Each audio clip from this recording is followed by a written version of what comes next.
Oh, good evening, everyone, and welcome to, I think it's episode 68. I don't even freaking know. I don't even know if we have anybody in the chat because I have been so late and so all over the place with the treat show. I'm so sorry. I think that it would be nice if we just smoke a blunt together, see how it goes. Let's see here. Okay. Sorry, I just had to double check something.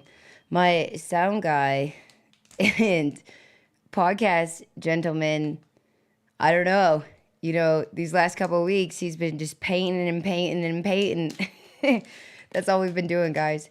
So I apologize because it is making our days a little wobbly with our podcast life.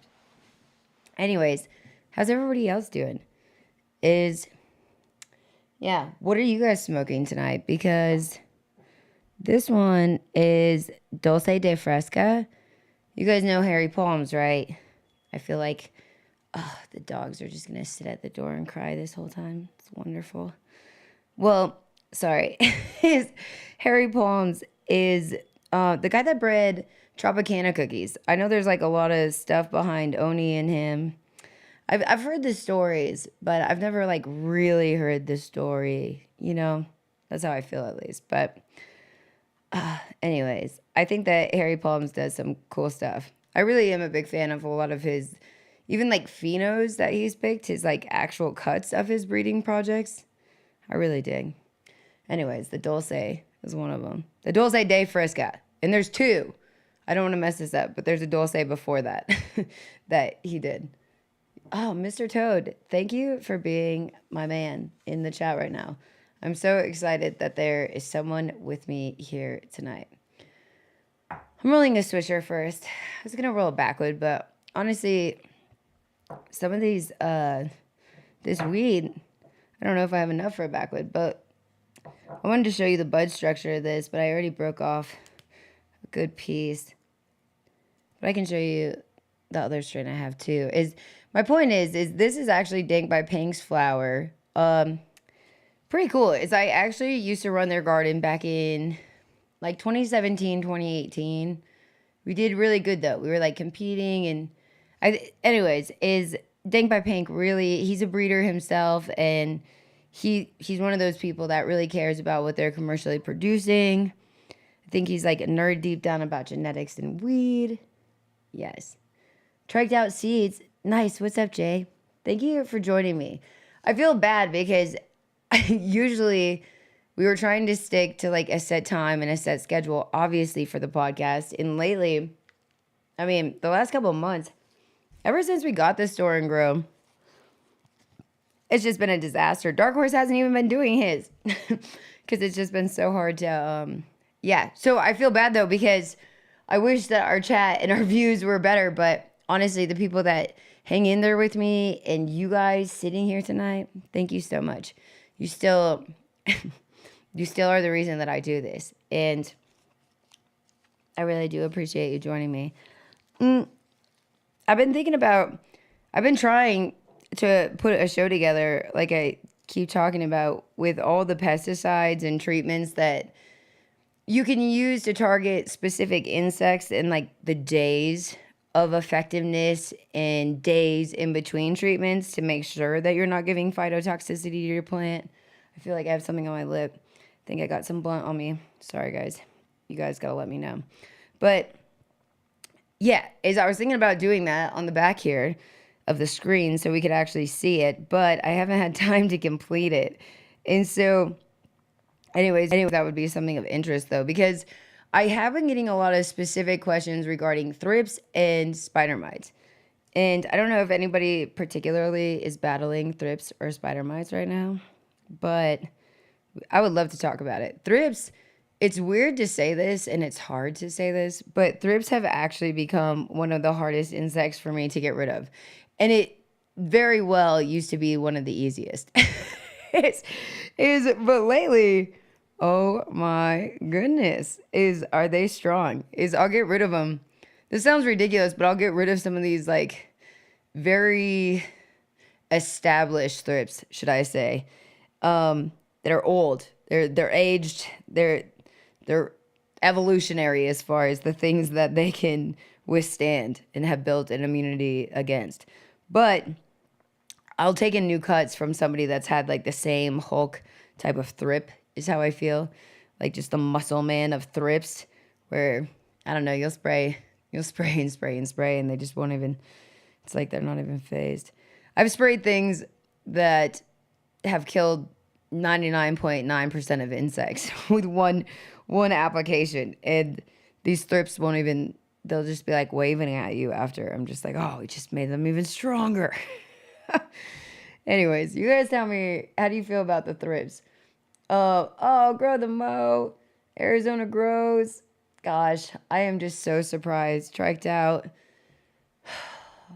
Mr. Toad, seriously, I respect you guys. I can't believe that you are hanging in there with me on such a last minute notice. Just been late on late. But thank you. You guys tell me, have you guys been battling anything like that? Have you been battling the thrips or the spider mites lately? Because I think I'd like to hear what your guys' approach is. It's kind of difficult for me to... I was just thinking, it's hard for me to look at insects or an IPM as far as targeting one insect, usually at all times. Most times in my experience, or when I'm actually like consulting on a job, is they usually have more than one insect at a time. And I don't even mean to make that sound like they're doing something worse or something's, but usually if you have one issue, I've found that that's usually not the only issue, you know? and so usually I'm combating thrips with, say, I'm trying to think something that would, russet mites. So thrips and russet mites are difficult to combat at the same time. And I'll use a couple other examples, but let's start with that baseline. So thrips, because you don't want them to multiply, I mean, this is like the rule of thumb, obviously, with any insect, is like we're trying to keep that population in the phases of growth, obviously, is held back as possible, to make sure that the population doesn't reach that density. But I think there's this weird part of reality where if you follow these applications directly as they say, there's still a range with how an approach could go, right? What the strength you're using, how frequently you're going to be applying this because of your infestation, all these things. So I think what I found that if I target everything as a whole throughout the whole life cycle, then that way I can stay organized and know that, okay, we have these preventatives, but then we also have this time frame where to keep the half-life of what we're using there and no residuals in the plants. But, okay, so why I say this, Pyganic. Pyganic works incredibly well for getting rid of thrips. And same with Azadactrin, Azamax. So those two products are my particular favorite for a lot of insect problems. Even microbial or I feel like the Azamax is really beneficial even there when you wouldn't maybe see that. But anyways, is Pyganic, you want to typically space out, I was trying to remember, sorry, Azamax and Pyganic. I believe it's 21 days. Don't quote me, but it is longer than you'd want it to be. It's 21 days before you can apply sulfur, is why I say russets. Is the Pyganic and the Azamax would both target all of those pests, actually. Even russet mites, it would have a slight effect on. I don't think it would take out your russets, though. The other insects, the thrips, fungus gnats, white flies, things like that. Even aphids, I wouldn't say that Azamax will wipe out, but it will definitely keep them at bay. It's a really good product, I'd say. But sulfur and Azomax, are not compatible whatsoever. And so that's where that phytotoxicity comes in. And I used to try to push it because of this population of insects, like actually multiplying and their babies, obviously, like these different phases. That's why I want the pictures behind us. Is these different phases of insects molting and populating, is we're trying to avoid that, right? So 21 days is like, holy shit. But you're almost like choosing your battles at that time. Thrips probably will cause less overall damage to a plant's finished product versus russet mites, but thrips will also put you, I would say, more at risk for a disease, a systemic disease, or a disease to just start spreading or populating in your garden. And then a disease could be much more detrimental than any insect or a thrip could ultimately cause. So this is where it gets complicated. It's just like, okay, let's pick our battles. So we really want to kill them both, right? But if you write this out, is I would look at writing a cycle from the time that your clones actually have roots. It's hard with most insects and like powder mildew or something like that, algae even. I'm trying to think the things that you're like, so I want to treat this when they're clones. Aphids, any insect really, is you're like, I want to dunk this in some stuff. So I can say sometimes I have to do that. Sometimes I really, really do have something going on that is worth me dudding the plant that early in its life to potentially get the new growth off of, and then have a different approach moving forward than to keep the risk of it populating inside of a dome. But it is very, very rare that that is the case. 9 out of 10 times, you should wait until your clones has roots and is hardened off before you treat. With anything, it just makes the plant itself a hell of a lot more resilient. And you guys will see, it won't dud, it won't burn. It's just a lot stronger, I think. But anyways, if you start that the day, let's just say the day that your plant, no, I want this. Sorry, guys. The day that your plant comes out of the dome. So mine are potentially day 15, day 16. And they're hardened off and they're happy. They're feeling good. Their leaves aren't twisted, is what I mean.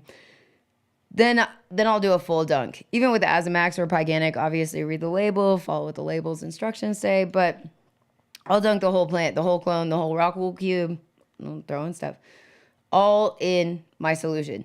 So what I've found is if you do a lower mix rate, you still need these things to be effective, obviously. And if you are using these products all the time, the insects are going to build this resilience. You guys know that. But I think there's a fine line with that. Is you really want to stay on the low end instead of the hot end. Is it gives you a lot more tool to use out of your tool chest. It's I think if you come in hot, it's just going to burn your plants, and it's honestly going to take away the effectiveness and probably just cause more damage than benefit. So most pesticide treatments or antifungal solutions or anti-feedants and things like that are all, I would say, generalized. Like I said, read the label, is 1 ounce to 2 ounces per gallon. I would say is pretty standard. And that's pretty high. If you think about 30 mils to 60 mils per gallon, that's like a pretty concentrated, dense, if we actually think about volume to water ratio, there's a lot going on there. Especially with some of these oil-based products. I think, okay, back to what I was saying. Sorry I get all over the place. It's hard when you're talking with yourself and only yourself, okay? So on this day 16, day 17, if I was to take and had thrips and russet mites, I would take and spray my clones with Azomax first, and I would use it at 29 mils per gallon. It's a sweet spot, I'm telling you. Sounds ridiculous. You can mix it at 30. It's not the end of the world, but 29 is a sweet spot from what I found. I'll put my plant, I'll put it in my solution, my whole clone, my whole everything.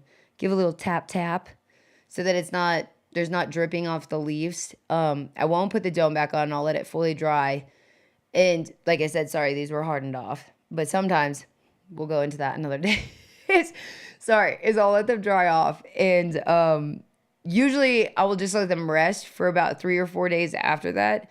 and then I'll do my first transplant. So that's again to actually saturate the roots and actually make sure the whole plant is saturated before I put it into a larger medium.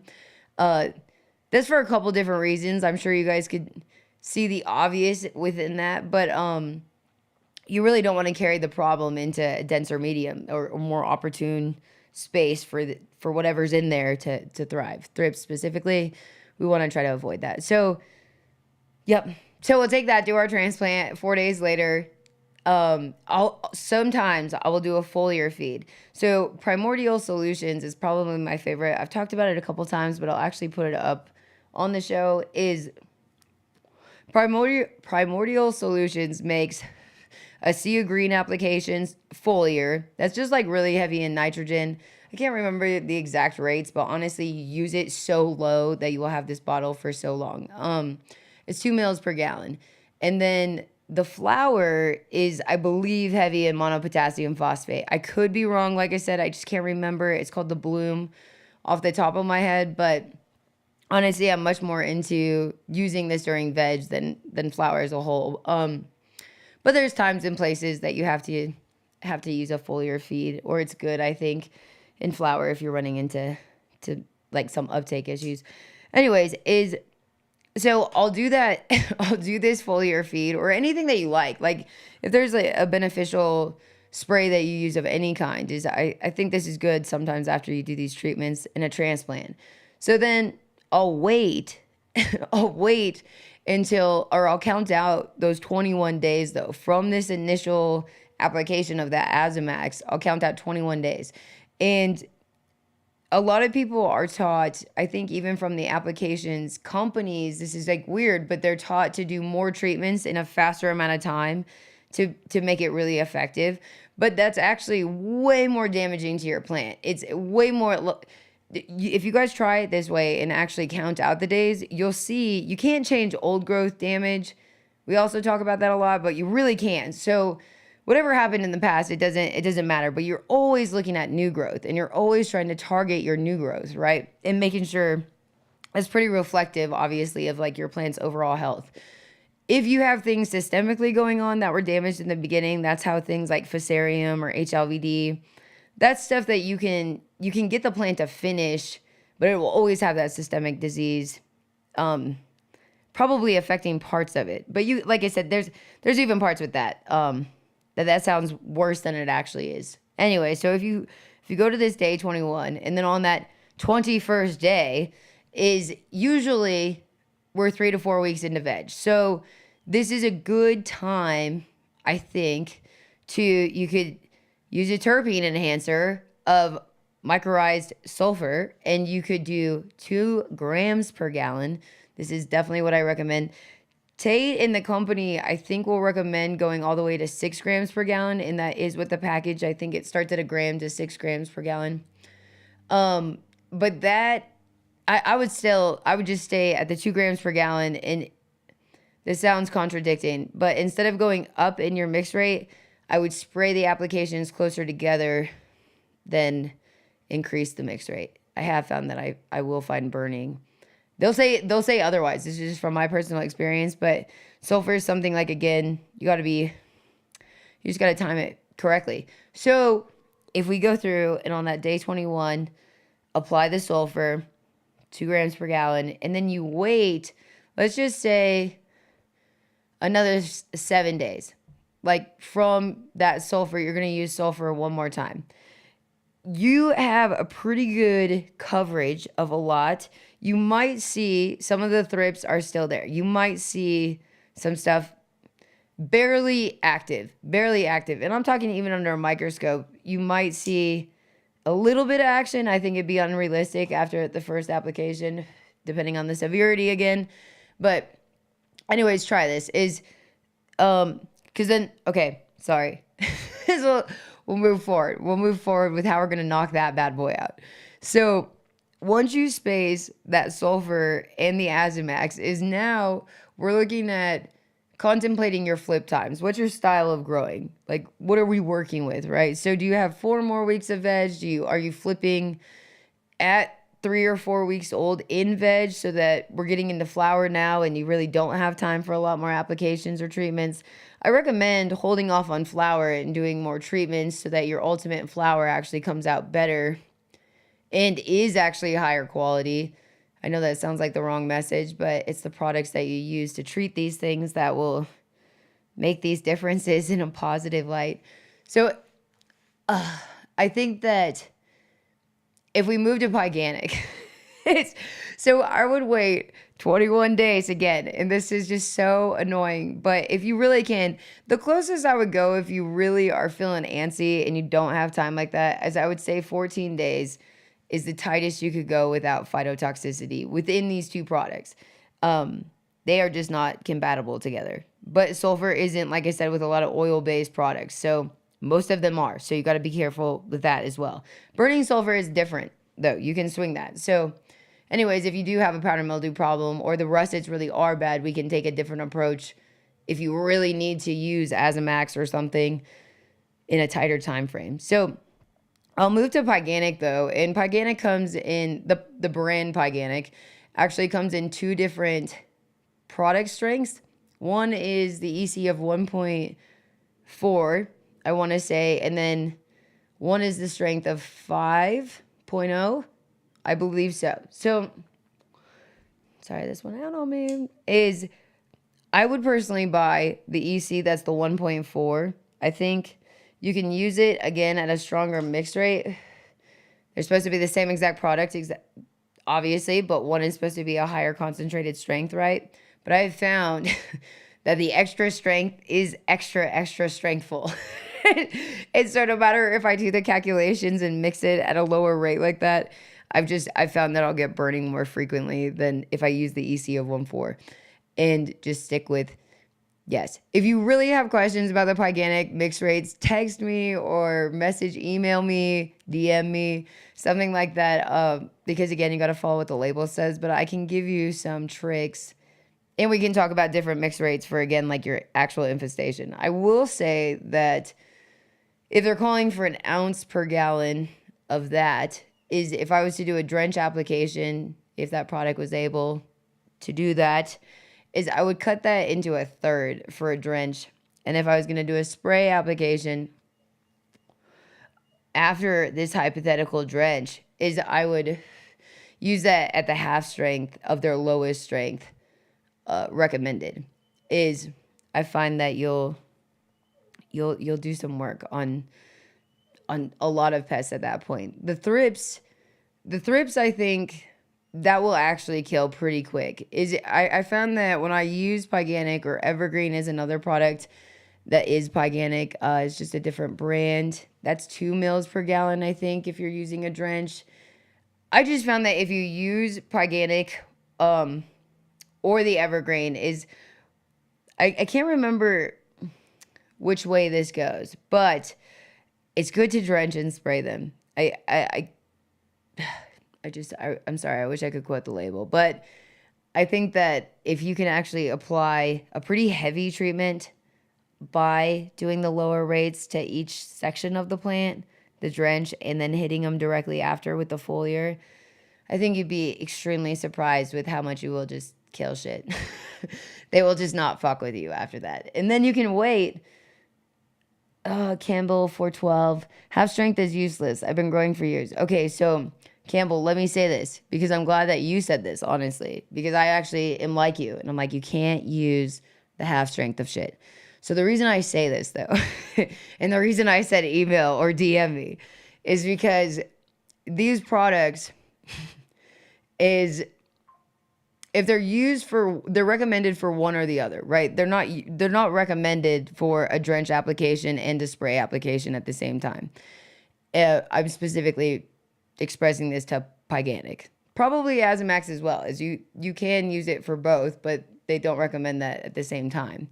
So that's just a trick that I personally found, is if I use them at the strength, the full strength, and I'm doing 2 applications, that's essentially 2 applications at the same time, right?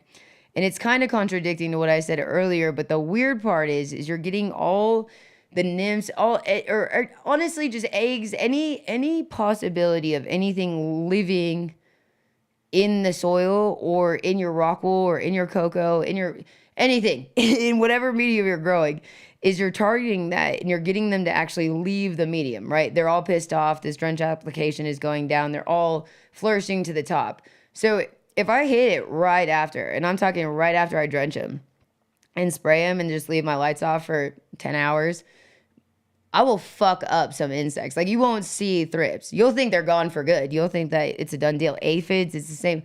Like, you'll see immediate results. I promise you.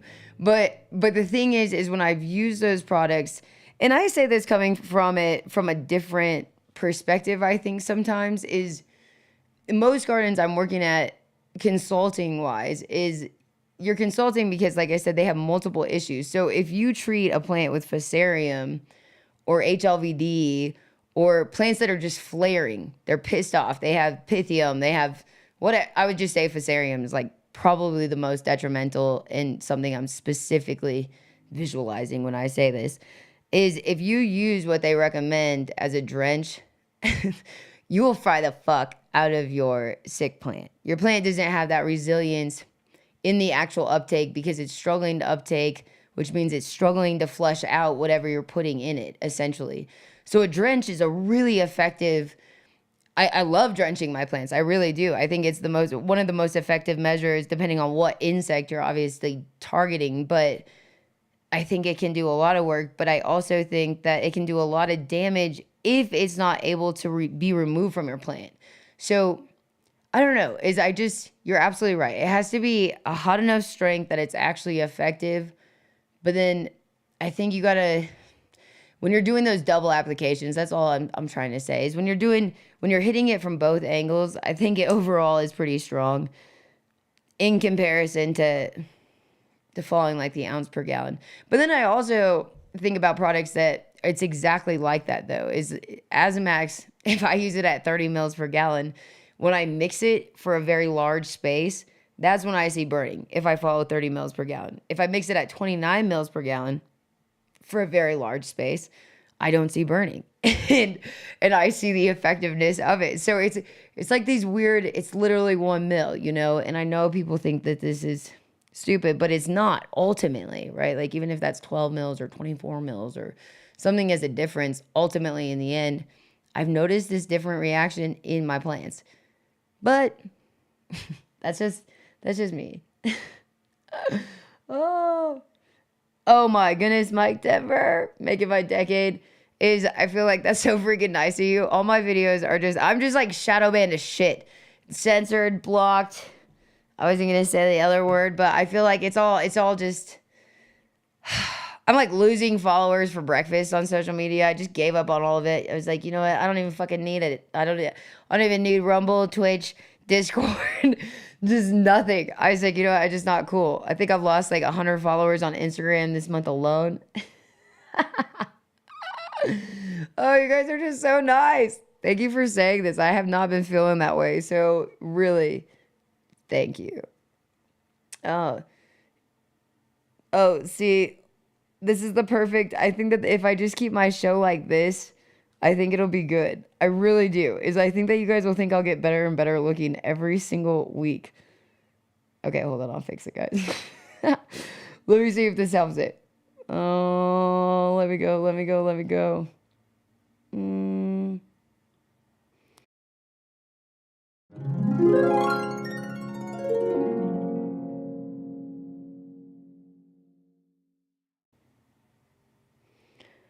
Damn it, it's still not gonna work. Okay, let's try this one. Even my little cheaters thing broke. That usually would change my screen. It's over. God damn it. Just my camera. Okay, hold on, guys. I'm gonna fix it. Oh, this is what I get. This is what I get for talking about all these pesticides. Getting sassy. It was like, you know what? Okay, let's try this one. Is it 3? Nope. Let me try another one. I'm guessing maybe it's this one. God, I can't wait till I have a sound guy. Yes. Yes. Now I fucked up my backdrop though. Okay. Okay. All right. All right. Look, guys, we're back. Sorry you have to see my face. I think that's hilarious. It's really a situation that I could use improvement. Maybe this is why I'm losing followers. You know what I'm talking about? Oh. Okay, just audio. Is there no camera? Yeah, sorry guys. It took me a fucking minute to catch up to all this. Start with azomite, rotate to venerate, finish with pyrethrin. Gorski, that's like great advice. It really is. Venerate. I was trying to remember the other day. I was seriously talking to Jason about it. I was like, what was the product? It's Venerate and Renegade. I swear. That they always recommended that you use together. I can't remember. I've definitely used them, but it's been a long time since I have used them. Yeah, I should try it. Everybody loves them though. I'm so sorry that I missed all this shit. A natural insecticide. Okay, Gorski, sorry. Pyrethrin, a natural insecticide effective against thrips, but be cautious as it can also affect beneficial insects. Yeah, Gorski, you're absolutely right. I wouldn't use Pyganic, actually. I wouldn't use it outside if you have like butterflies and bees and any of that going on. You can really early in the morning because it does degrade fast enough in like sunlight. Pyganic itself it's a really short run kind of application. It's only active for hours most times. They say even on like the max end, I think it's like 48 hours. It's really hours. Just put it in your let's see. But yeah, when you say that, I wouldn't use it if I was running any beneficial insects unless once again we were using it maybe a little bit lower, but I wouldn't use it then. It's an on-contact killer. So I guess if you're not worried about I don't know. Again, it depends on how you're applying it, I guess, at that point. Mike Denver, I really have missed you. Where have you been? How's the coffee shop going with those boys? Gorski, Venerate, a biopesticide that targets a range of pests, including thrips, and can be safely rotated with other projects. It's very true. Venerate, if I'm not mistaken, I don't believe you can use Venerate. Maybe I'm wrong. Maybe it got back on the approved list. There was a window that you couldn't use it, that it got taken off of our approved list, because I did use it, and then that's the reason I stopped. And it wasn't that it was bad. It's funny, the things that they ban are like some of the most organic applications. Let's see, Rusty Nails. It's good to see you. I have an off pheno of the 91 from the CSI S1s. Is that like a peanut butter? Has thin leaves and doesn't eat itself in flower. The high is almost the same, but still great. But it nanners at week 8.5 reliably when it's done. Just a few up top like turkey buttons. That's cute. It's interesting when strains actually are that way. I think that it's just a characteristic. Like, I used to get so upset or think that it was heat or think that something I was fucking up. Like, something was wrong. The climate, the lights, like, something was wrong. But the truth is no, some of them just got it. Stutter, it's so good to see you. I missed you too, Stutter. Gosh, you guys really, Dr. Leave me alone. That's what they all say. I'm missing all my hand gestures. Arizona Grows, that's funny. Canna Chef Chris, definitely Rusty. She adds power to most things she touches. The Sari Pool mom is from seed collected by Reefer Man in Sari Pool, Afghanistan. An absolute killer line from Scallywag Seed Company. That sounds freaking awesome. I'm sorry I completely annihilated saying it, but that sounds beautiful, Canna. I'll telescope your anus. Sorry, it's still a good one every time. I think she said it was a last minute podcast. No video, boycott. Oh, Rory, thank you for trying to tell me. Oh, let the good times roll. Paging, nice. Yeah, I'm so glad your video is not showing, J-Lo. Obviously, this was like majority of the show. You know, This just might be our private sesh. I might just have to delete our whole podcast tonight. This is what I get trying to do this by myself. Sorry, guys. Sorry, guys. Oh, Kim Painter. I'm so excited to see you. Oh, yes. I tried to text her. Should have been here earlier. Oh, I'm glad that you tried to text me. Yeah, I'm like super bad at looking at that too. I hear you. Okay, I think Dino Grow. Yes, it's so good to see you. Anthros and Amelia. Everybody say I dream of Genie 3 times. That's what I'm talking about. Oh, you guys are just amazing. Your hat is working as a green screen. Yeah, I know. See, this is what I get for throwing my shit together. All of it. Just all of it is... I didn't think this through, guys. I'm going to be honest. Wait until she gets the naked part. LOL. Survival genetics. LO, cheers, everyone. Pardon the dang show. I love that. Rusty Nails. She's in top chat. It's all been awesome information, though. Arizona Grows. That's freaking nice of you. Well, I'll telescope your anus. Thank you. Thank you, guys. And thanks for catching my catching my great podcast tonight and helping me fix that. Yeah, okay, what do you want to go back to? Or not back to? What should we... Okay, I think the thing is the veterate, like you were talking about, is I need to bring it on or put it on the screen, like I said, because it's so hard. I want to point out these like particular things because it really is a wonderful product that you're saying.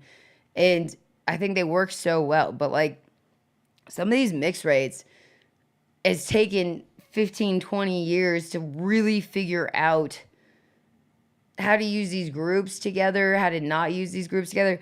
It's just weird. Is these IPMs, when I think about, you want it to be as detailed as possible, right? Like we're targeting these things or we're preventing these things. But at the same time, most of these products target a good majority of the insects that you're going to be combating, I think, for the most part, is cannabis cultivators.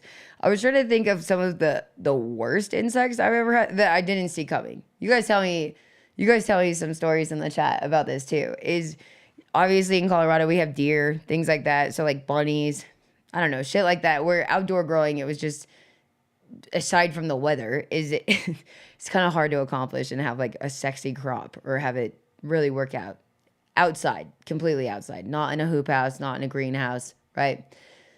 Nonetheless, the like rotting and hail problems. But anyways, I think that if we skip that, is earwigs. Have you guys ever dealt with earwigs in a derogatory sense? I've had a lot of people, when I say that earwigs, okay, I bought all these flowers. A couple of years ago for my birthday I was like, I'm going to go to this nursery and spend all my money on plants to plant in my little flower bed at my house. And I was like so excited. And I was like, yes.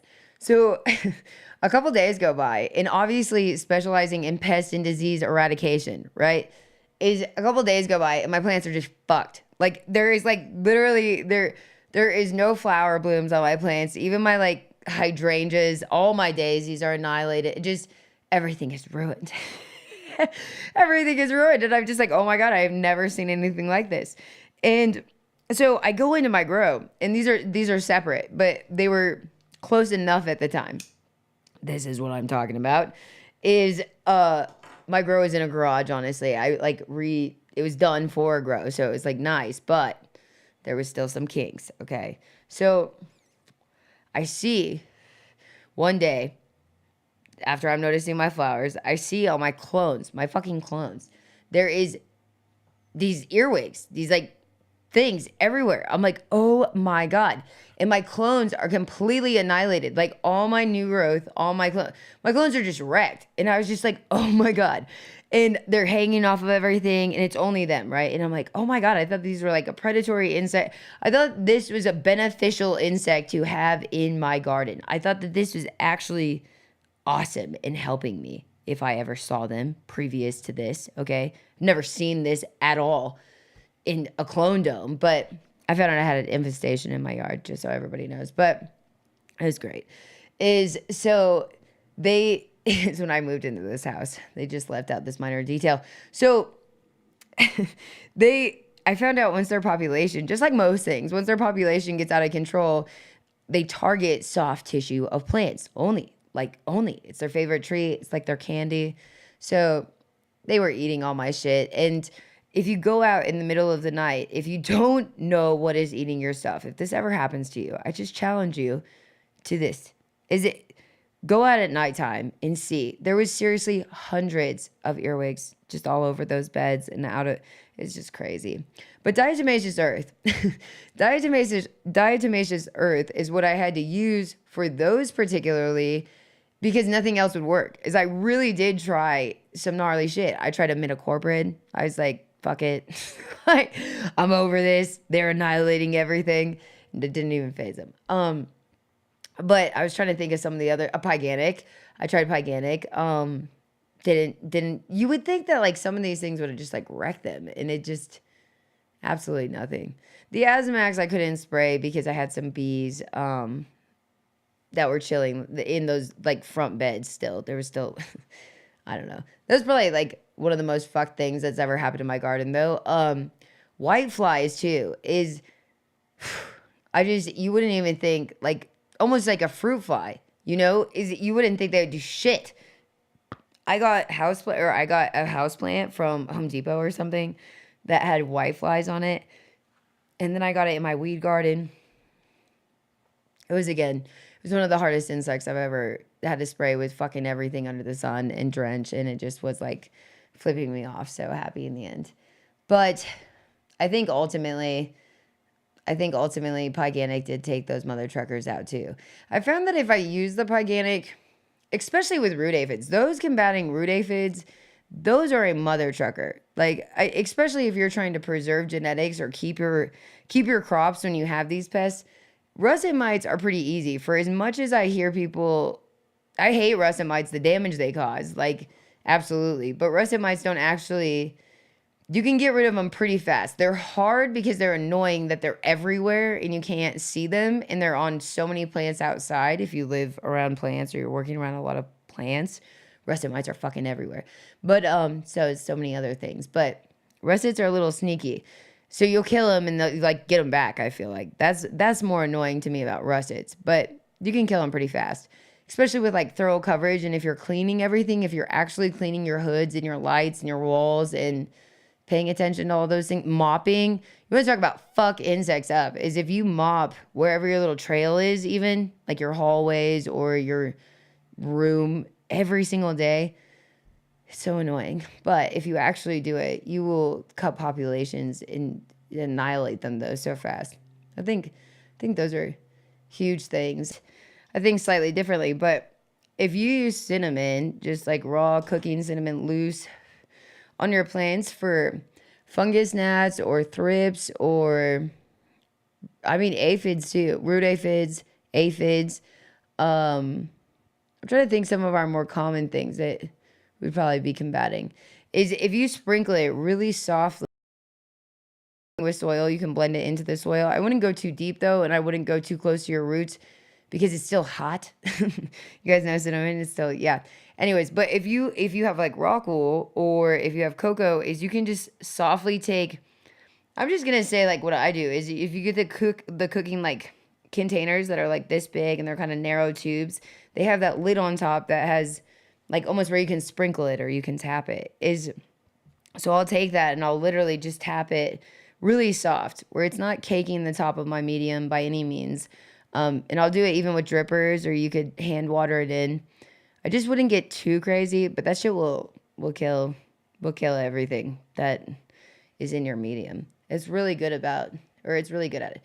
Same with if you're having like fungal issues, the cinnamon will help with that. Like more so if you're getting like algae and you don't want to use H2O2, or you can't use hydrogen peroxide if you really are running a system that you can't do that. I still think you could really low, but if you don't want to, cinnamon's that's a good one. I'd say that's probably actually like one of the most forgotten awesome tools. Rory. Yeah, Mike Denver. Fucking, oh, God. I've got blunt, weed, and hair all on my lip at the same time. Sorry, guys. Mike Denver, for reals. Try the cinnamon. You would be surprised. It might take like a couple times of watering with the cinnamon. Don't put the cinnamon in the water, but just like sprinkling it on top, you know? I think you'll kill those fuckers pretty quick. The russet mites are a pain in the ass because they fucking fly in the breeze. Yeah, Gorski, you're fucking right. Russets, they're just so small. You're they are monsters because of that. That's what I mean, where they're like kind of easy to kill, but then they're kind of one of the most difficult things I've ever combated to keep away. And it's not because you're dealing with the same population, the same infestation. It's not like that. It's just they're constantly just, you're exactly right, flying just around. If you touch anything, the chances of it having a russet on it are pretty there. You can see, I really want to talk about russets and make a full dedicated treat show that is not thrown together and not fucked up. I know that we probably have to really manifest that, but I think specifically for russets is I have so many tricks for identifying them without a microscope, or just so many, like finished product of what they do to finished product overall, and some of the signs, like we said, that you can see early on, some of the things that we can obviously do to kill them. But there's also some parts where I think people get too discouraged. I guess it just depends on what kind of gardener you are and what you're ultimately looking for out of your finished product. Everybody wants the best weed, right? Everybody wants it. But the truth is you're combating all this shit all the time. And I think that's how it feels, at least. It's like you're going into a war zone. We've talked about this. And I think that you want them to be, I guess if you're holding on to genetics and you can't lose them, or you're always going to have a perpetual crop or plants in your house, you're probably going to have shit around all the time, right? Like, I'm not saying you can't kill it all and then restart and then probably in a couple months have to do that again. I think that's something that's just often misled in cannabis. I've never had a chance to kill my garden. For reals, in at least 10 years, I haven't had an opportunity to just kill all my plants or have somebody take care of them and me take like time off and them go take care. I've had to keep these genetics for longer than 10 years, right? So it's weird, but they couldn't have a babysitter. They couldn't, it's weird to say this, but my plants have never had a gap in time compared to most people, even breeders, even growers, even commercial growers. Like they'll kill their harvest, or if they get an infestation, they're able to kill everything and restart. I'm constantly trying to challenge myself, not only as a career, I'm saying before this, on the pest and disease eradication part, and a firm believer in breeding healthy genetics starts with building that resilience and fixing them to actually create stable and healthy genetics from seed. I think so many people do not talk about that and do not care about it. Where there's a lot of the years and the time that was supposed to go into why breeding took so long, I think, is not only the stability of the genetics comes from the health of the overall plant, really, is every time that you have something targeting the plant or causing harm to the plant, is it's genetically changing itself. Its genetic disposition is constantly getting challenged. So when you look at tissue culture, just its nickname, shall we say, micropropagation. But when you look at tissue culture, is everybody seems to talk about it so like, oh, we're in a lab and cut, perfect. And it's like, the truth is when you're taking that, it's essentially like taking a clone. It really is. And you're giving it the most perfect climate ever in that tube. So what happens is the reason that it's able to genetically restore, no matter the particular type of tissue culture that you're performing, is it's because you're taking away all of the elements that cause these strain, that cause these stresses, that cause yeah, this decline in genetics. So even rumors when they say that you can't fix old genetics, when people are like, oh, the Ghost OG is so fucking old, it just doesn't run the same, or this strain just doesn't run the strain. There's people say it all the time with probably all these strains, for reals, kosher, chem dog, sour diesel, whatever it is, or that's not the real cut. The truth is, there's a chance that there's a lot more integrity still in these genetics than I think people would ever realize. Um, but you can get them to fully restore, and you can get them healthier than they originally were.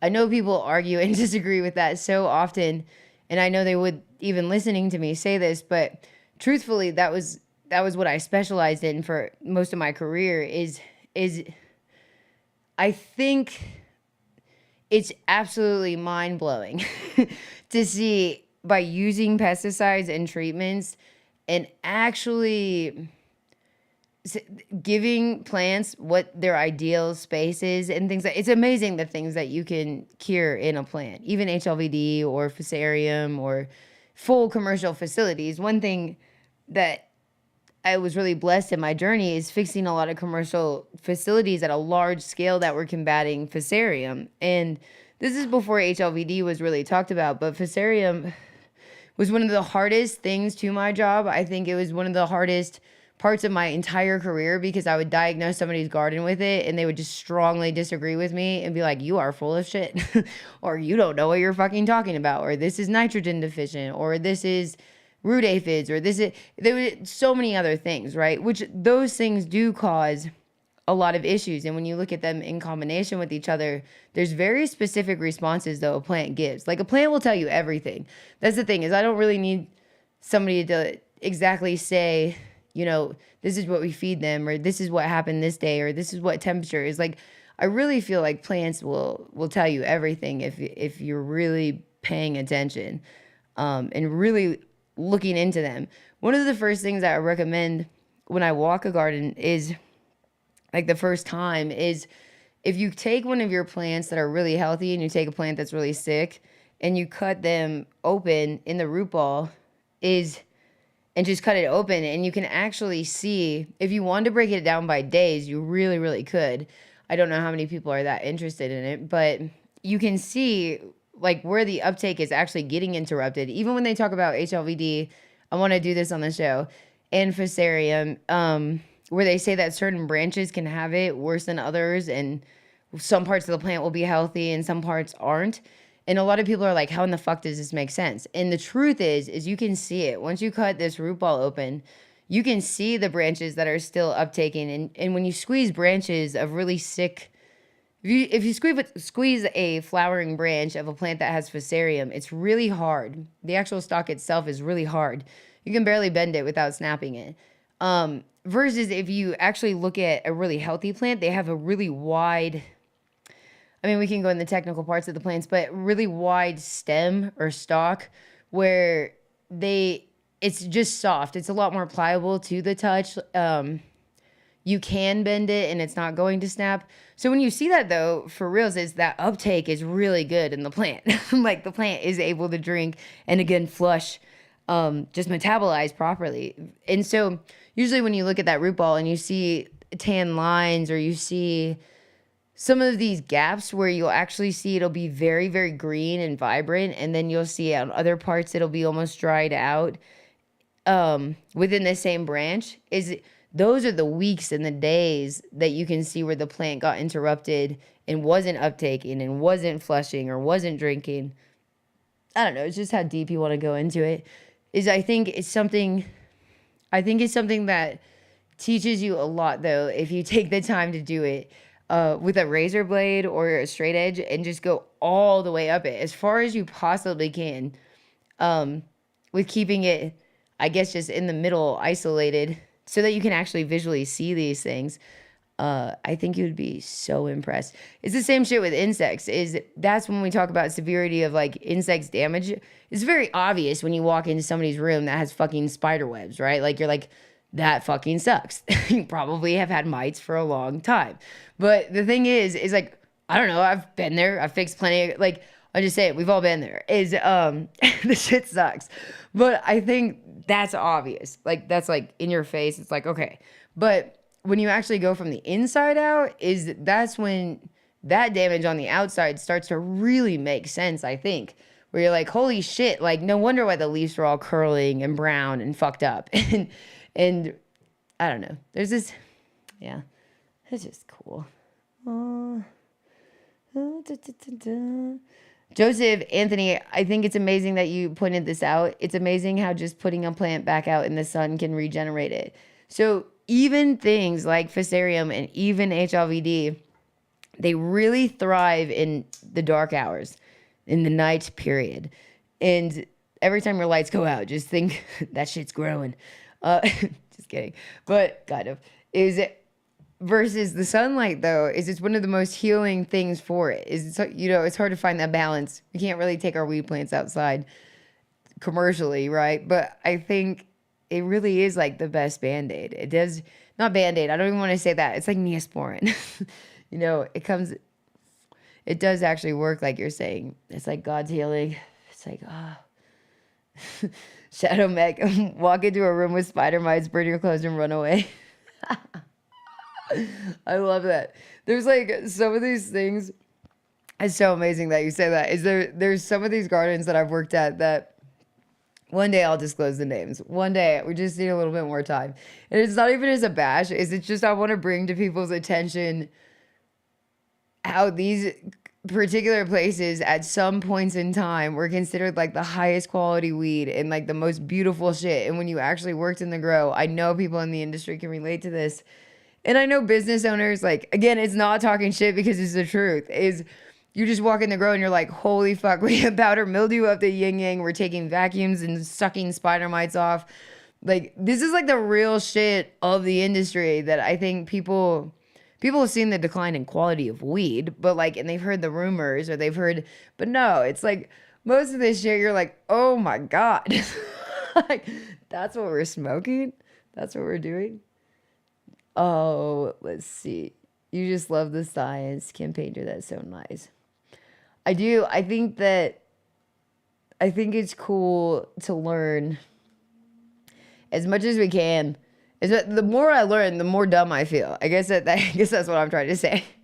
Is the more of the science portions and backgrounds, those are the things with like pathogens and parasites that I really want to bring to attention. And I just hate to say this, I gotta have more time to put it together on the show so that I'd like to show it, and I don't mean this in a disrespectful way, but like dumbed down to where some people just, I think it's just overhyped. Is like the truth is I feel like, I don't know.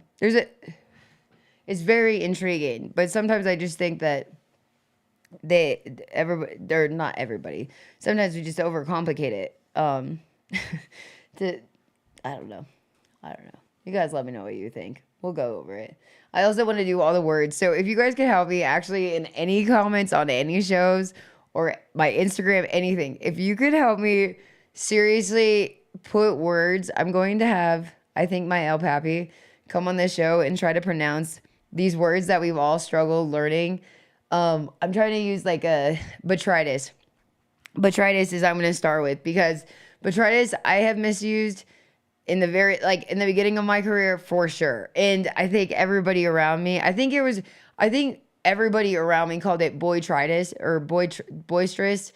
I don't even fucking know. Like it was definitely not accurate. And we would all casually, like, just so like intelligently we thought, say it to each other. I don't know how to describe it, but I think it'd be funny to do this with all of those words. So if you guys can think of any grow vocabulary or any words that you seriously can't pronounce or you don't want to pronounce, you just let me know. Put it in the comments, please, because I really want to do this. And then that way we'll all remember the words together.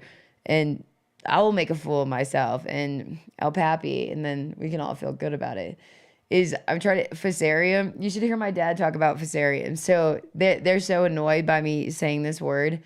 And like even Andrew, or you talk to any scientist with Fusarium, I say it because I say it so much that I can't say it the way that it's actually pronounced. It's really Fusarium. And I feel like if I was to say that every time I said it, I don't know. Anyways, so my dad, he calls it Fusarium, and I think that it would just be amazing if we could, let's just cover the Grow Dictionary together. Everything needs sun and dark. Yes, you're right. Boom. Anthro sensimilia, Athena ruined commercial flower. It's, you know what? I actually really appreciate that you say that, because I was sponsored by Athena when they first came out. And you know what's funny about this though is I did run their product in compared to my treat salt line, and we won't go to the details of it, but I was like, yeah, I'll give it a go, and like I'll actually run it on a big scale. I ran it at a 30,000 square foot grow. I walked Malik's grow, and I remember recommending Athena to them years ago, and there was just a lot of Athena talk. But the thing is what I thought was very interesting. That wasn't interesting. Athena was the beginning to where branding and marketing as a whole, I speak on so many companies' behalf when I say this, is to me when it got more valuable to market yourself properly than actually producing. I'm not even going to say a good product, because I think Athena is a great beginner salt-based product. But I think that, and it covers the bases. There's a lot of pros. There's a pro as far as I love that they made it user-friendly, and I love that they made it like, okay, it goes red if you mix this incorrectly. That was smart. That was something that was like, it's probably something as mild as fucking pH or something, but I feel like that was smart. But then I think that what they did was something that I was like, okay, you took an EC. Let me just say what I'm trying to say. Is you took an EC of salts, people using salts, salt-based nutrients, and you made it extremely fucking high. Like, just extremely high. Like, and introduce people that have no baseline knowledge of using a product like this to a really extremely high EC as an introduction of saying this is how salts work, this is how EC works. When the reason I say that this is misleading is you should be using salts at a lower concentration. This also goes into the size of your plant, the medium that you're growing, how long is your runoff, how short is your runoff. We could all definitely break this down on a treat show episode again. I'll bring on some people, but I think that, I guess there's quite a few factors that go into that, but the truth is like the tree EC, or if you were using tree, I wouldn't even use tree, is Jax. Everybody loved Jax forever as a salt line, and it's pretty straightforward. It's a 2-part mix, and that EC is, I believe, 1.4 or 1.6 to 2.4, maybe 2.7. 3 is the highest, I want to say, on a Jax thing. And that's still pretty high, honestly. That's still pretty hot. But I could see if you were feeding a very big plant, or if you were feeding a mom or something like that, I could see you feeding it that hot. But my point is Athena made diluted salts basically to be user-friendly and made an extremely high EC that I think if you were to actually compare that to salts directly, encapsulated product that was derived from organic material, is I think that this would be a much lower EC that was recommended than having almost like a filler to a salt. Does that make sense? You're like diluting it, so you're making the EC falsely stronger, but it's actually a diluted feed. Yeah, I just explained that so poorly. But it was stuff like that that really started, like, that rant was because you have a lot of people using something that they've never used before that are getting misinformed and miseducated on, like, why and what you're doing with this. What is in this plant? Like, what is in this feed that is going in this plant, right? Because there's a value to using salts, or there's a value to using whatever nutrients and whatever medium you're into, whatever your preference is. You should know why you use it, though. You should know the answer to that. I think if you're really into this, I guess I say this harshly because of commercial. To me, I'm assuming that if you're doing this commercially, you should be taking this pretty seriously, you know? And yeah. And so I think you should do your homework on these things. You should obviously know that.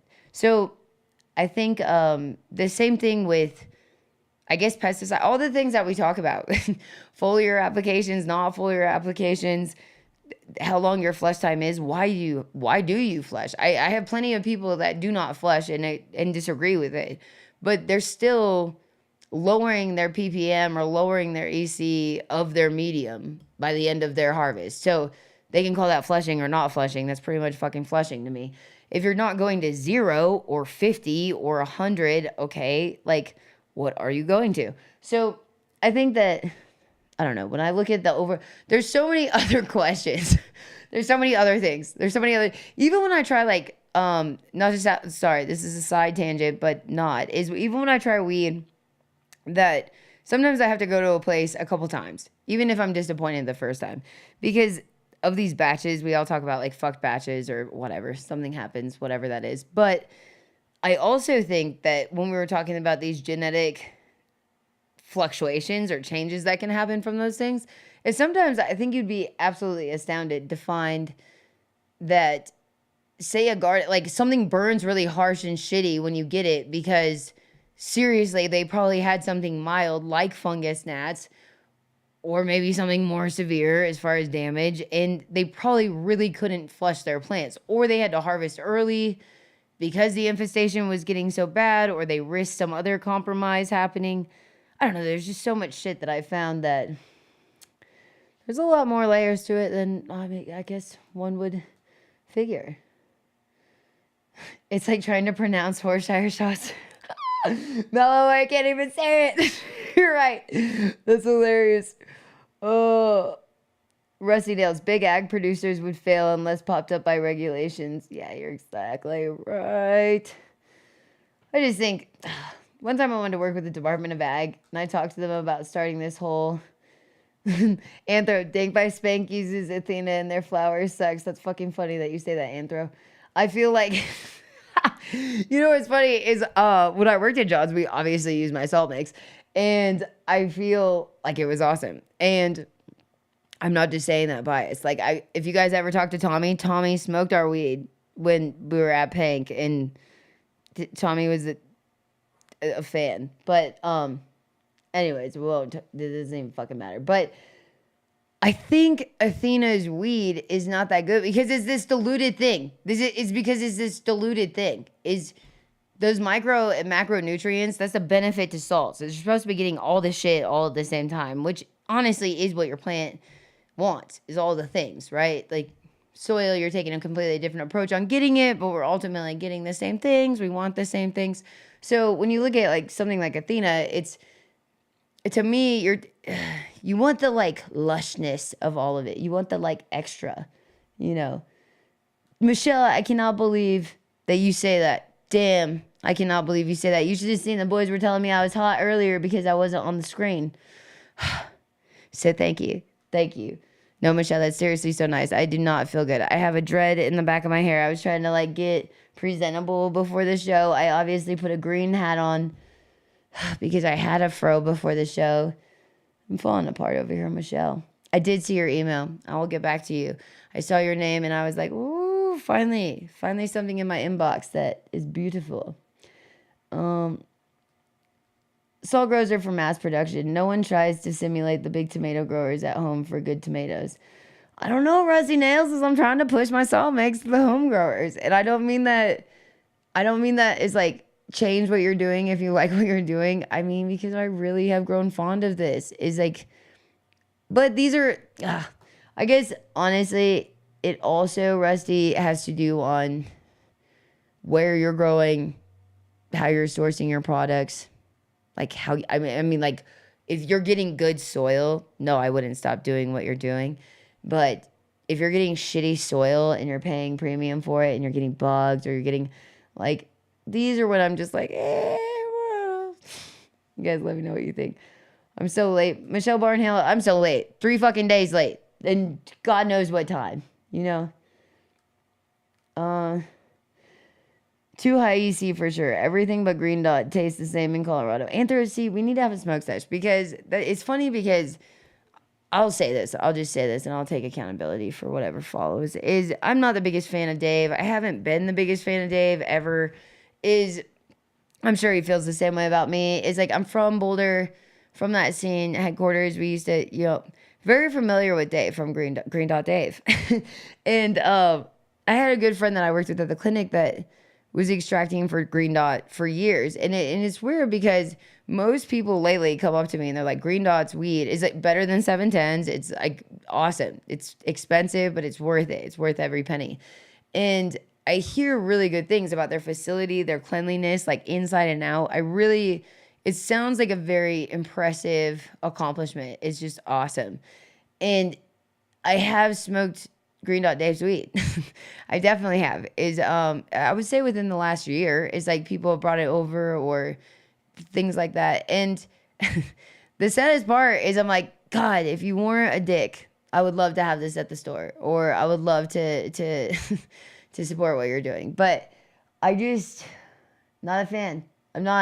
It's not a fan of the weed, but I feel like we just haven't had that breakthrough, of I guess maybe it'll happen, maybe it won't. But 14 years later, 15 years later, I have a feeling probably just gonna keep it like this. But I do hear that from everybody else, Anthro. It's good to hear you say that, because I've heard that he grows a specific way, and it's not organically. But I have heard that he's growing with salts. I can't remember the medium. Yeah, I for some reason don't think it's cocoa. Maybe it's Gold Lion.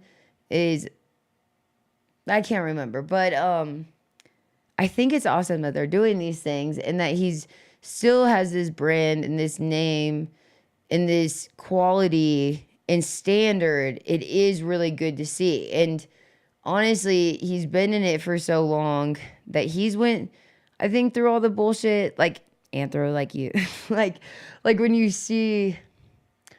know the truth, and Anthro, you probably seen these companies change. That's the thing, is Colorado used to have I wouldn't even say so many good stores, but the stores that were good were fucking really good. And there was really good weed in Boulder, in Denver, is like, there was these niche market that everybody talks about in these other states. But I mean, we were the first, and we did have that. And I know that everybody thinks it's so easy and that they could do it better. We're just fucking morons. It's like everybody came here to do it and then took all this information and then raced.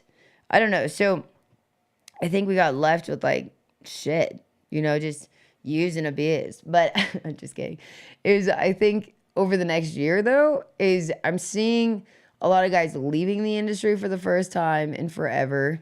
And Anthro, I really think that we'll start seeing the good shit pop back up again, because I remember it used to cost me $6 a gram to produce weed organically grown, which is expensive commercially. That really, really is. It cost me, to give perspective to that, is the average, not anymore, but my average cost of production went down to 57 cents per plant. So when you're looking at $6 a gram, it's like, it was expensive. And we were using expensive pre-bottled nutrients that I loved. Is like, people can bash on all this shit all the time, but it's like BioBiz was the shit.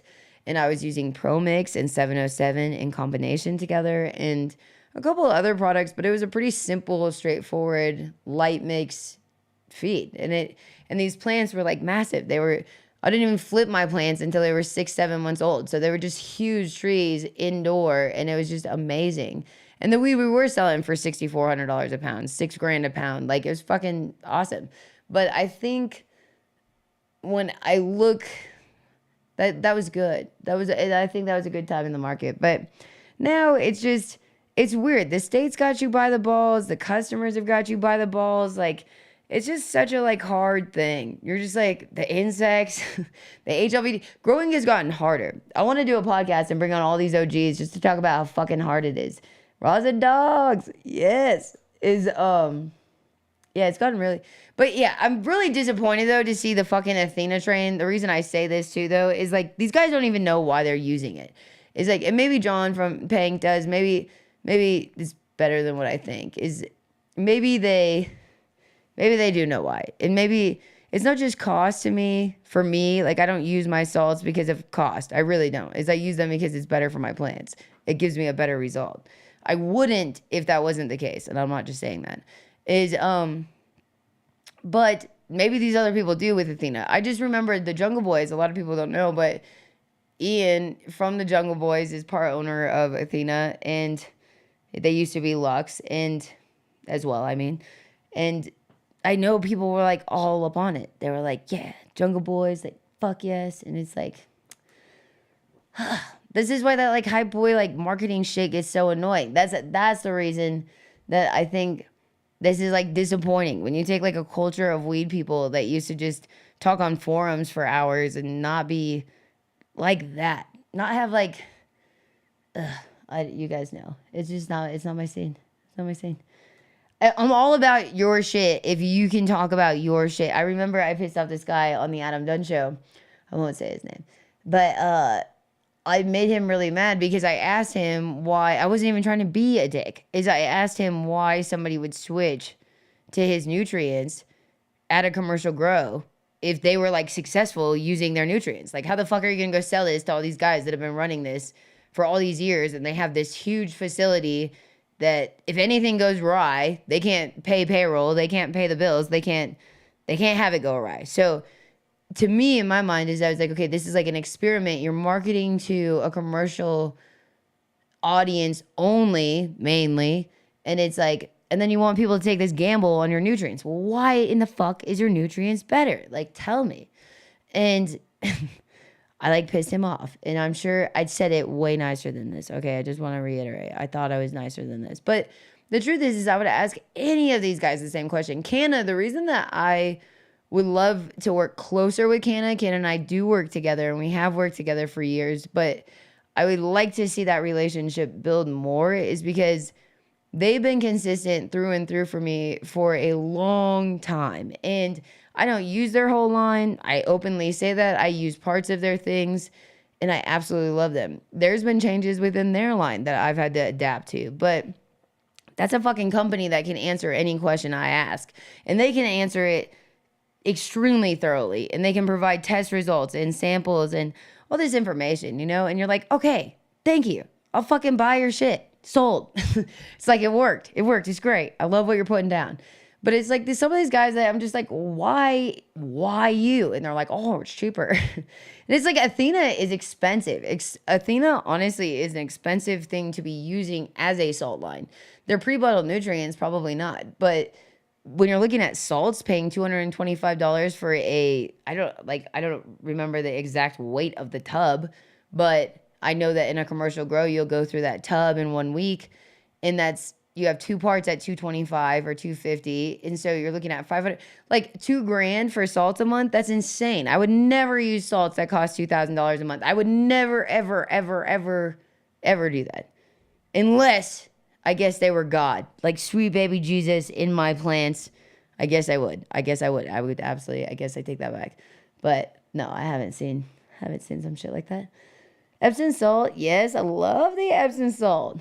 Shadow Mech, I'm glad that you said that. Epsom salt is a beautiful thing because you got to be careful with this when we're talking about salts. Is Epsom salt is actually, magnesium sulfate is actually in most bases already. So you have to be careful. I've corrected somebody else's salt mix commercially where I was like, you have to be careful because you're doubling up. And once you double up with magnesium sulfate, Epsom salt, then you start removing nutrients. It's crazy. But the more you increase the use per gram per gallon, the more you'll flush out nutrients.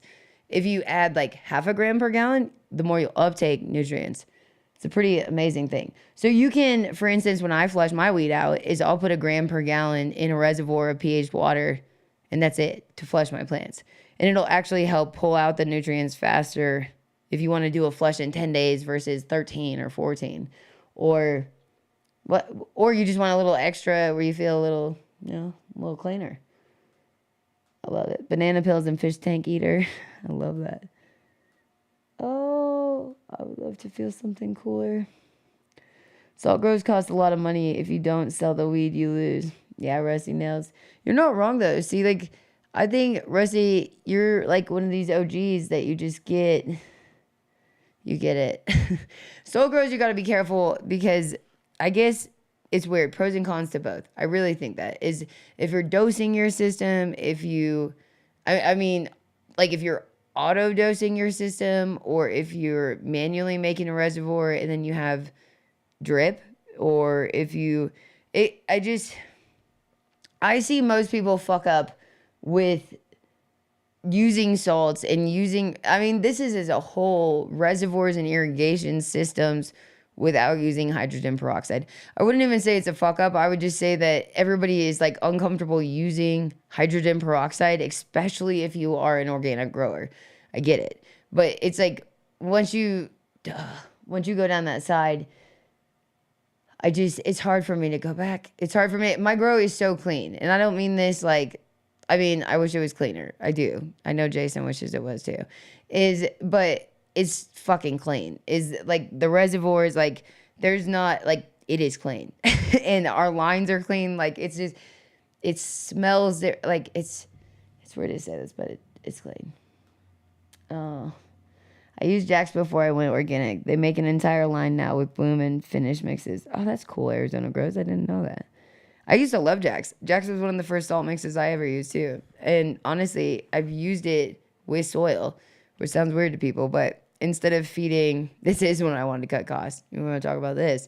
Is instead of feeding them, I had really big plants actually, but instead of feeding them as frequently, I guess, with like a BioBiz or something like that, I would feed them less often, but I would feed them a Jack's mix. The 511-26 is good.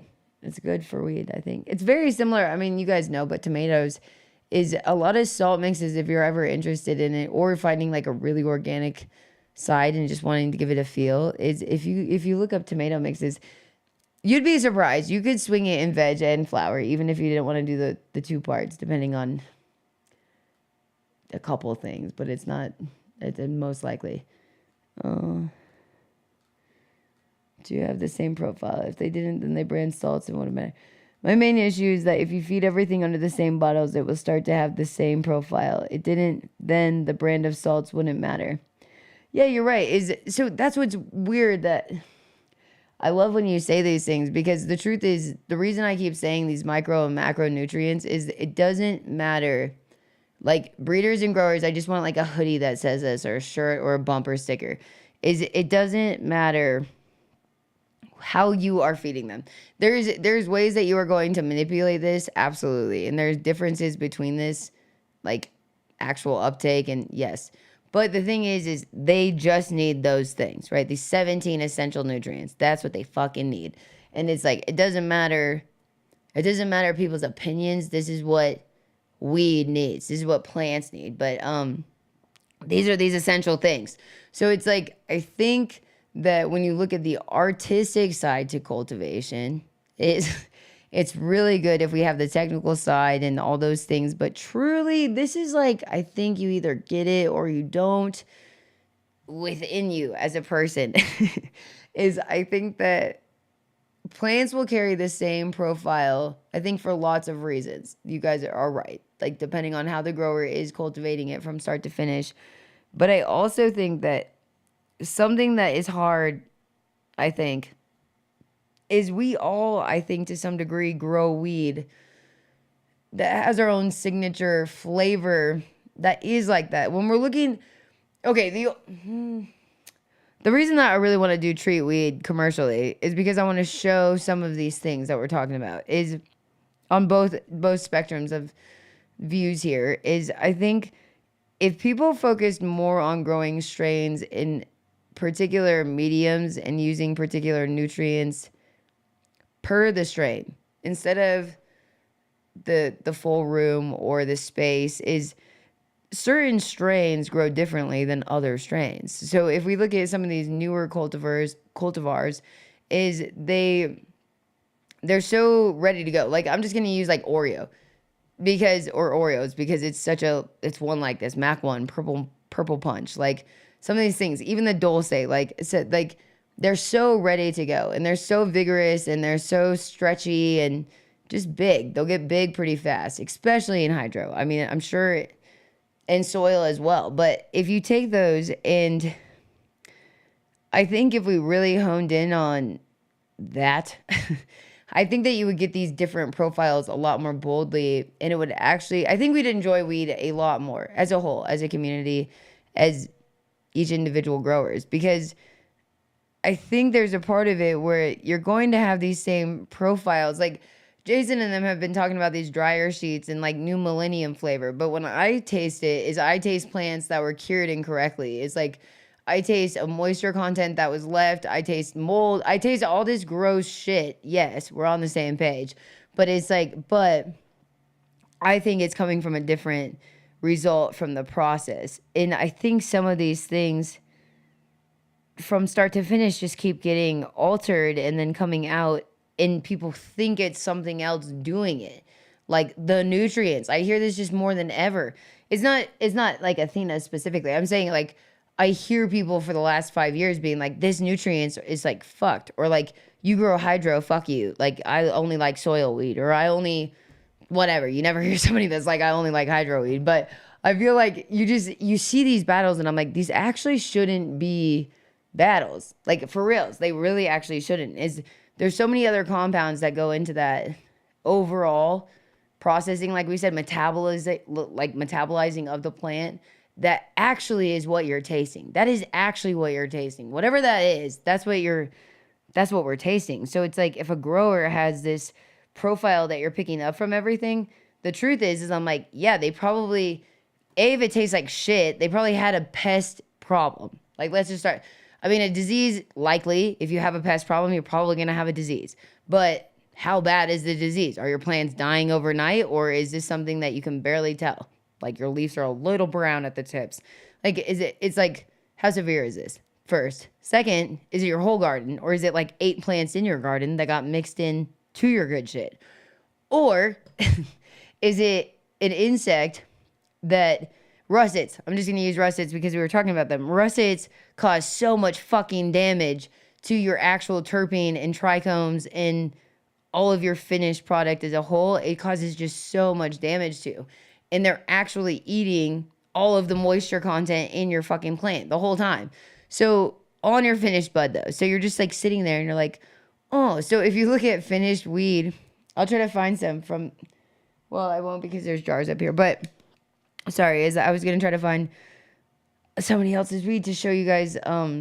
Is usually you can see at the top of weed that's had russets when it's finished, is it'll be so hard. It'll be so hard. It'll almost have a triangle pointy head. There'll almost be like tips. It's either extremely smooth, like a rock hard smooth, just rock, or it's extremely pointy, like where you can actually see it's almost like a triangle at the top of the bud, and you can almost see these little tiny defined leaf points, but they're too defined. And there's no like moisture in it. They'll usually just be these little rock hard buds, but that's usually when you have russets. And just finished product perspective. So I think that those flavors, I don't know, they can just be so fucked by so many other things.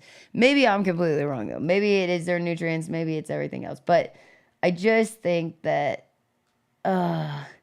Malloy, BioViz plus ProMix for the win. That's what I'm talking about. It's such a good combination. You guys want to talk about weed that does taste really good. And I do think it's because it's getting everything it needs, but it's also doing it so slowly. Whenever I grow like that, my plants are in 10-gallon pots. And it's a lot of medium, like I said, to work through. By the time they actually are finished all the way, there's nothing there. It's just like all roots, you know. But like they're root bound. But I think that they're happy. They're happy. All downhill once you work out. No till indoor. Frosty, 20 mob. Yes. You can do salts and add microbes. And the shit dies off and you still have... You can do salts and add microbes and such and improve your salt grow. But that shit dies off and you can still have a salt grow. That's funny. Yes, Rusty Nails. I definitely use microbes with my salt mix though. I do agree with you. I'm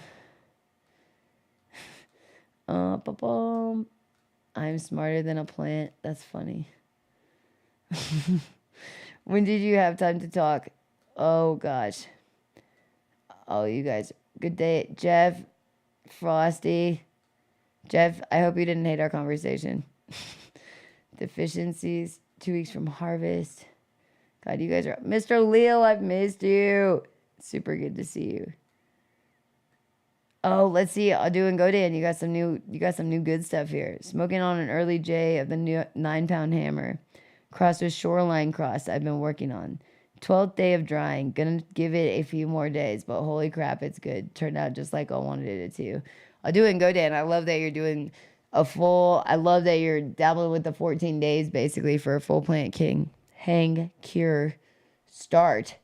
It's very impressive. I wish I could smoke some of this. Sounds amazing. I only smoke the dro. Yeah. Dino Grow, thank you for saying that. This is such a fad that like you never hear that anymore. They're like, oh, I only smoke it. Yeah. I don't know. The truth is I smoke it all. I've smoked plenty of shit weed. I've smoked plenty of good weed. I've smoked plenty of mids. I don't know fucking know. I'll smoke it though. You pass it to me, I'll fucking smoke it. I know that I have smoked everything that I have never wanted to smoke. And I probably thought it was good at some point.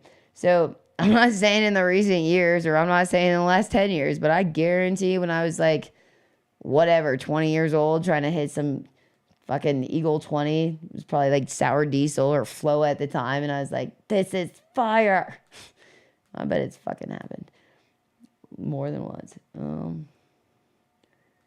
Lights, and specifically the environment a person keeps with their light has a lot to do with the final product too. LEDs, HPS, sundown from the same set of clones will usually be way different tasting. I'll do and go Dan. Thanks for saying that too. Such a significant thing to point out. You're absolutely right.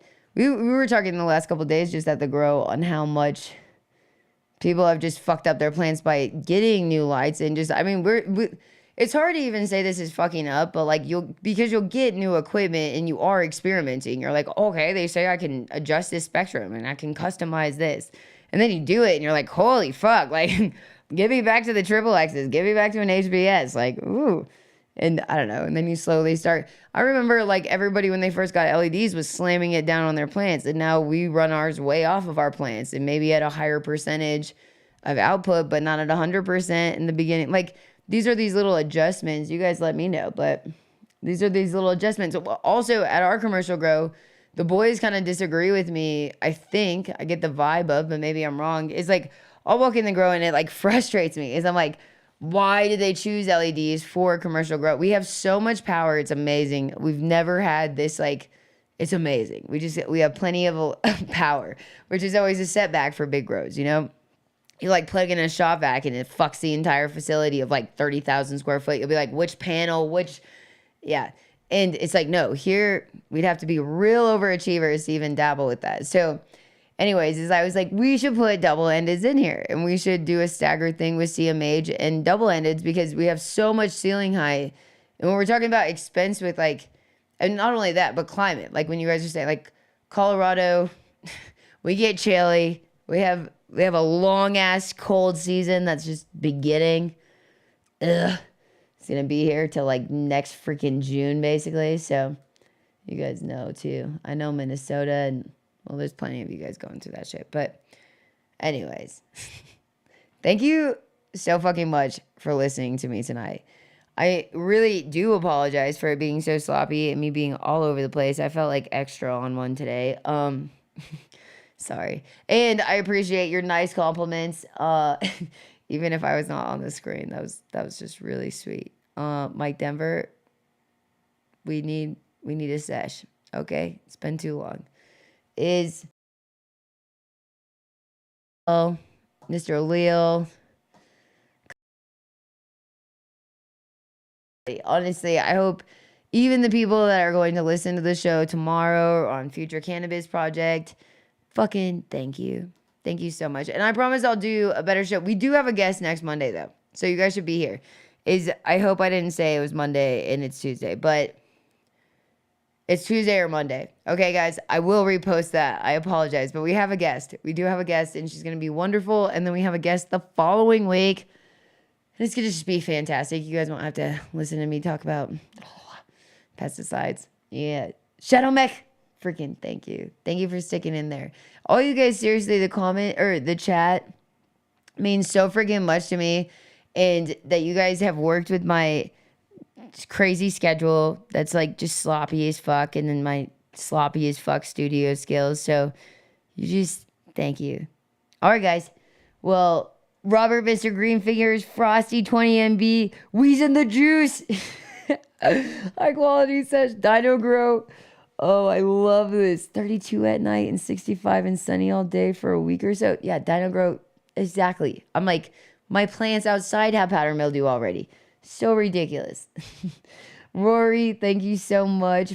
Carly, Jeff, I can't forget. Adu and Godan, thank you.